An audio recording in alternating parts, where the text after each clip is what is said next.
दोस्तों आज दुनिया की सबसे बड़ी राइवलरी पर बात करेंगे, इंडिया और चाइना की रिलेशंस की।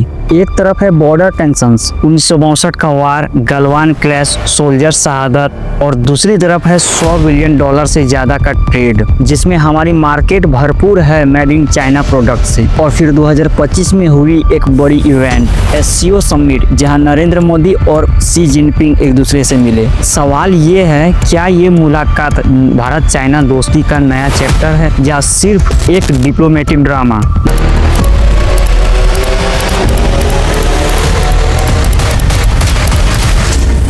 नमस्कार दोस्तों, सोचिए एक तरफ है इंडिया और चाइना, दो बड़े एशियन पावर्स। एक तरफ वो देश जिससे हम सबसे ज्यादा लड़ते भी हैं,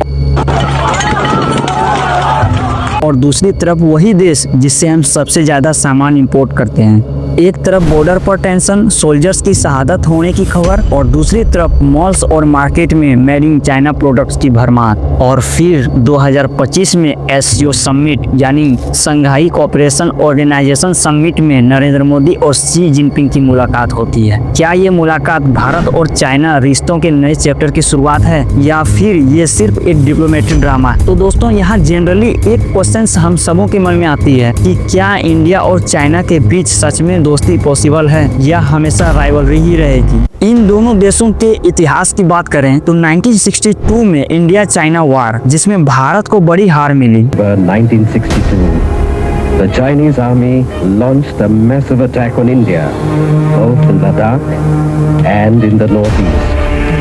उसके बाद भी बॉर्डर डिस्प्यूट्स कभी खत्म नहीं हुए। Doklam stand of 2017, Galwan clash 2020, और ये सब में दिखता है कि भरोसा तोड़ना चाइना के लिए आसान है। इसी पीरियड में एक और कहानी चलती है, ट्रेड की कहानी। 1990 से लेकर अब तक चाइना भारत का सबसे बड़ा ट्रेडिंग पार्टनर बन गया।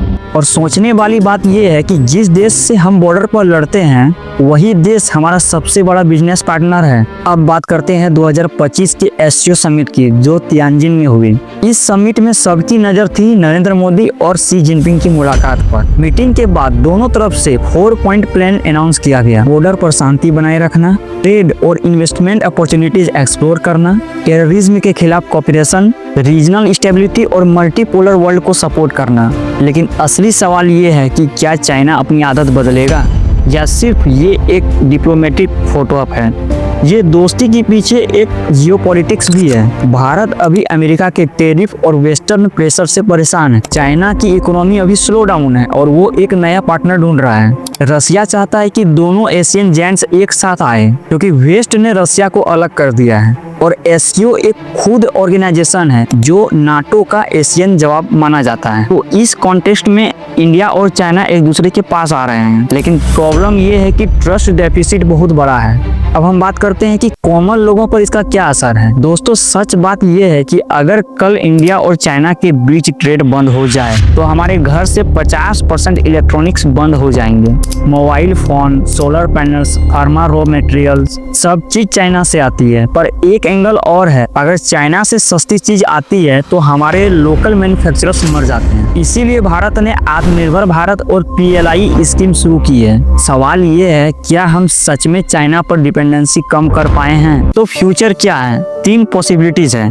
पहला, स्ट्रेटेजिक फ्रेंडशिप, जिसमें दोनों देश कोऑपरेशन करें और एशिया की ग्रोथ लीड करें। दूसरा, ओल्ड राइवलरी, बॉर्डर पर टेंशन चलते रहे और ट्रेड कभी ना रुके। और तीसरा, बैलेंसिंग एक्ट, भारत वेस्ट और चाइना दोनों से अपना फायदा निकालते रहे। और अगर हम हिस्ट्री देखें तो लगता है कि ऑप्शन 2 और ऑप्शन 3 सबसे ज्यादा रियलिस्टिक है। लेकिन दोस्तों फ्यूचर सिर्फ डिप्लोमेसी से तय नहीं होता है, बल्कि आवाम की सोच से भी आती है। अब यहाँ हम सबों के लिए एक इम्पोर्टेंट क्वेश्चन है कि हम अपने घर में, अपनी जिंदगी में चाइना के प्रोडक्ट्स को यूज करते रहेंगे या फिर भारत को सेल्फ रेलिएंट बनाने में अपना रोल निभाएंगे। इंडिया चाइना की कहानी सिर्फ लीडर्स की डिप्लोमेसी नहीं, ये कहानी हम सब की चॉइस की है। बहुत बहुत धन्यवाद।